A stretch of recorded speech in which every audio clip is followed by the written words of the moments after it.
माझ्याकडे अनेक लोक अशी येतात की ज्यांच्या हातामध्ये खूप छान करिअर असतं, हातामध्ये दिसतं असं पैसा खूप आहे, परंतु प्रत्यक्षामध्ये त्यांच्या हातात काहीतरी वेगळं, म्हणजे आयुष्यात काहीतरी वेगळं घडत असतं, कारण त्यांचे डिसिजन खूप चुकलेले असतात आयुष्यात. आणि अशा केसमध्ये माझ्याकडे अनेक लोक येतात. त्याच्यामध्ये एक व्यक्ती आली होती आणि ही वॉज समथिंग अराउंड 52 त्यांचं एज होतं. आणि हात बघितला, म्हटलं प्रचंड हुशार व्यक्ती आहे. म्हटलं sir you are intelligent person, खूप हुशार आहात आणि तुमच्या हाताप्रमाणे जे मला दिसतं त्याप्रमाणे तुमचं करिअर वेल सेटल्ड असायला पाहिजे होतं. तुम्ही फायनान्शियली पण स्टेबल असायला पाहिजे होतं. पण somehow I am sensing from your hand की कुठेतरी काहीतरी बिनसलं आणि तुम्ही आत्ता अनएम्प्लॉयड आहात. It was a very bold statement from me. आणि ते म्हणे yes sir, I am not only now unemployed, I am unemployed for past 20 years. तर म्हटलं हाऊ कम, म्हणजे तुम्ही काय केलं एक्झॅक्टली की तुम्ही अनएम्प्लॉयड राहू शकलात. तर म्हटलं सर मी मेकॅनिकल इंजिनिअरिंगला डिस्टिंक्शन आहे, चांगल्या कंपनीत जॉब लागला होता, 7 वर्ष जॉब केला. समहाऊ मला कलिग्सचा त्रास वाटत होता, म्हणून मला असं वाटलं की मी कुठेतरी दुसरीकडे जॉब करेन आणि मी कुठलाही जॉब लागण्याच्या अगोदर नोकरी सोडून दिली. ह्या कॉन्फिडन्सने की 7 वर्षाचा एक्सपिरियन्स आहे, डिग्री चांगली आहे, कुठेही लागेल. आणि माझे वडील नाही म्हणत होते तरी मी ऐकलं त्यांचं आणि मी जॉब सोडला. आणि त्याच्यानंतर from the age of 32 till the age of 52 मला जितके इंटरव्ह्यू झाले त्या इंटरव्ह्यूमध्ये एकाही माझं सिलेक्शन नाही झालं. आणि जितके मी आत्तापर्यंत बिझनेस करायचा प्रयत्न केला ते सगळे फेल केले. बापरे. तर मी म्हटलं सर तुमच्या हातामध्ये दुर्दैवाने असं होतं ना की एक स्ट्रेट तुमची फेटलाईन आहे आणि अतिशय स्ट्रेट असं तुमचं करिअर होतं, एक सिक्युअर पण एकच. म्हणजे एक उदाहरण देऊन सांगितलं ना तर जसं की समजा आपण लग्नाच्या पंक्तीला गेलेलो आहे, लास्ट व्यक्तीवर लग्नाच्या पंक्तीला, आणि आपल्याला मस्त की सगळी भांडी रिकामी करून मस्त पंचपक्वानं वाढलं, जेवायला दिलं आणि आपण रागाच्या भरात ते ताट उडवून टाकलं आणि सांगितलं आता परत जेवायला आणा.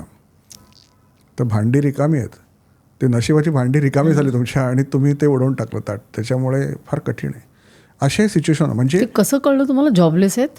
Jobless it is six sense actually. तुम्हाला म्हणजे हातावर हातावरती तर ज्या लाईन्स दिसतात ना, खूप वेळा तुम्हाला आश्चर्य वाटेल मॅडम की अनेक वेळेला मेजर लाईन्स पण हातावर प्रेझेंट नसतात, असेही असतात, त्याला मॉडिफाईड हँड असतात. म्हणजे माझ्याकडे अशी काही लोक येतात की ज्यांच्या हातावरती 1 किंवा 2च लाईन असतात. आणि अशा लोकांचं प्रेडिक्शन द्यायचं म्हणजे तुम्ही लाईन्सचा अभ्यास करून तर होतच नाही, त्यावेळेला तुमचं सिक्स सेन्स असणं डेव्हलप अतिशय आवश्यक आहे. आणि माझ्याकडे असे केस येतात की ज्या दुसऱ्या लोकांकडे जातात त्यांच्याकडून त्यांना प्रॉपर समाधानकारक उत्तरं मिळत नाहीत कारण लाईन्सच नाही. मग अशा वेळेला तुम्हाला सिक्स सेन्सने त्या गोष्टी स्फुरल्या तर तुम्ही सांगू शकता. आणि बाय गॉड्स ग्रेस मला थोडीफार ती पॉवर आहे. मी रेकी ग्रँडमास्टर पण आहे, त्याच्यामुळे ती पॉवर आहे.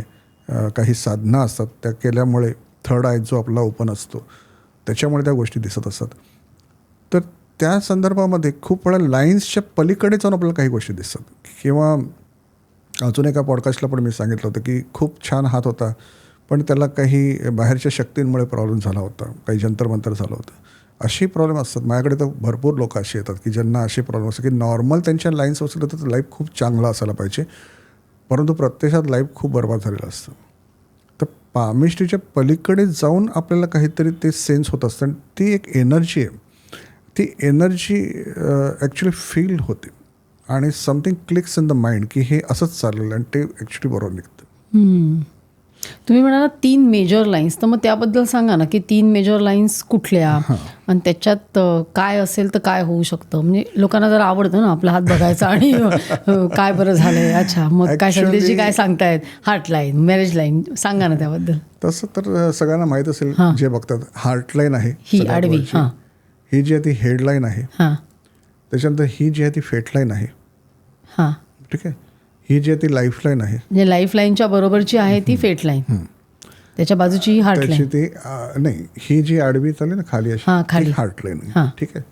त्याच्यानंतर आपल्याला ह्या सनच्या माउंट खालून येणारी जी लाईन असते ती सन लाईन असते, सगळ्यांना नसते. पण इफ यू आर फेमस, तुम्ही जर जास्त लोकांच्या संपर्कात तर सन लाईन स्ट्रॉंग असतं. त्याच्यानंतर बुधाच्या माउंटच्या खालून येणारी लाईन असते ती हेल्थ लाईन असते. 1 मिनिट पहिले माउंट सांगा.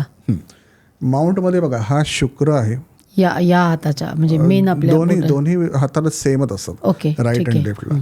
तर शुक्र आहे. त्याच्यानंतर ह्या ठिकाणी मंगळ निगेटिव्ह आहे, इकडे गुरु आहे, इकडे आपला शनी आहे, या ठिकाणी आपला सूर्य आहे, इकडे आपला बुध आहे, ठीक आहे. इकडे राहू आणि इकडे केतू आहे, या ठिकाणी चंद्र आहे.